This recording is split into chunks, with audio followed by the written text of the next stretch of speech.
Thank you, Mr. Chairman, and thank you for being here with us throughout this long day.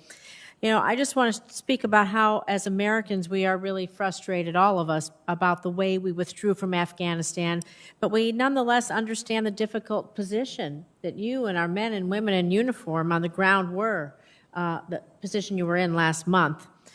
So what the American people fail to understand, however, and what I, too, have difficulty accepting, is the idea that the circumstances we found ourselves in were inevitable.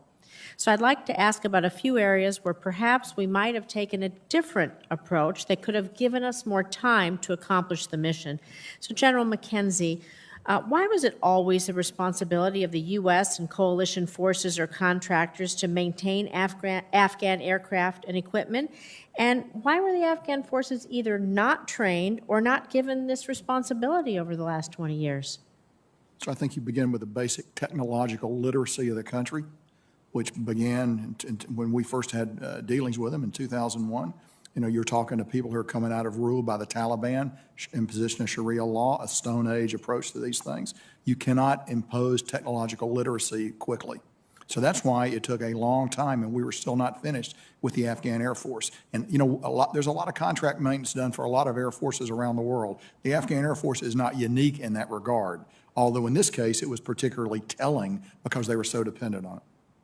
And so, understanding that, would it have been helpful to keep Bagram Air Base open in order to help with any of this going on, any of the evacuation, anybody else coming through the country, another place for our citizens, people from other countries, or special SIV holders, any of those folks? Ma'am, I was intimately involved in all the decisions on Bagram, and in no way would Bagram have been able to contribute to either the effective use of the Afghan Air Force, its continued maintenance, or bringing people out. And very briefly, I can tell you that once we went below 2,500 people in Afghanistan, we lost the ability to hold Bagram Air Base. And it was inevitable that we were going to have to come out of Bagram because we ended up in late June, early July, with 650 Marines and soldiers in the country. It was not feasible to hold Bagram under those circumstances.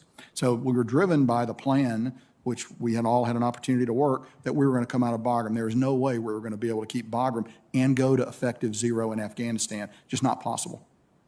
Well, thinking of what we may have gained or may have lost as we leave, we think about countering adversaries. So again, General McKenzie, what is your assessment of the foreign influence in Afghanistan in the wake of our withdrawal, and what are the measures that we can take now to prevent our adversaries from filling the vacuum created by our departure? Senator, last week I was in Kazakhstan, in the capital of Kazakhstan, Nur-Sultan, where I hosted what we call the Casa-Chad Conference. Uzbekistan, Kazakhstan, Tajikistan, the Kyrgyz Republic, and Pakistan. We all met and we talked about that region after the fall of Afghanistan. And generally, what they want is they want assurance. They want to continue to have ties with the United States because they want alternatives to Russia and they want alternatives to China. Unfortunately, because of their geographic location, they are going to always have to deal with Russia and China. But I think our partners in the region want a message that the United States is not going to turn our back on them, even though we left Afghanistan. And we had a very productive two-day conference based on those themes. Well, I couldn't agree more, because I think it makes us more vulnerable if we allow anyone else to fill that vacuum. I'd like to, in the just minute I have left, just touch briefly on the fate of Afghan women. What we've seen regarding the status of women in territories where the Taliban had retained control prior to overthrowing the Afghan government, we know how horrible the conditions are for women. And so what do you see moving forward for the fate of Afghan women? What can we do?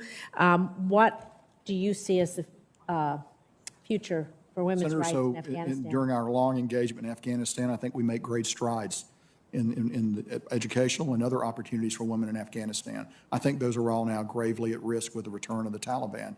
So the levers that we have are economic and diplomatic, which are not part of the Department of Defense. And I think that's how we have to work the problem. And I do think there is opportunity It will not be a long-lived opportunity, a matter of months perhaps, where we can force the Taliban down a certain path based on their desire to have international financing, international recognition, the release of sanctions, and other things that are very important to them. So I think we've got to be very hard-nosed as we negotiate with them going forward to ensure these gains are not lost. Thank you. Thank you, Mr. Chairman. I really appreciate the hearing today, and I'll be submitting more questions for the record.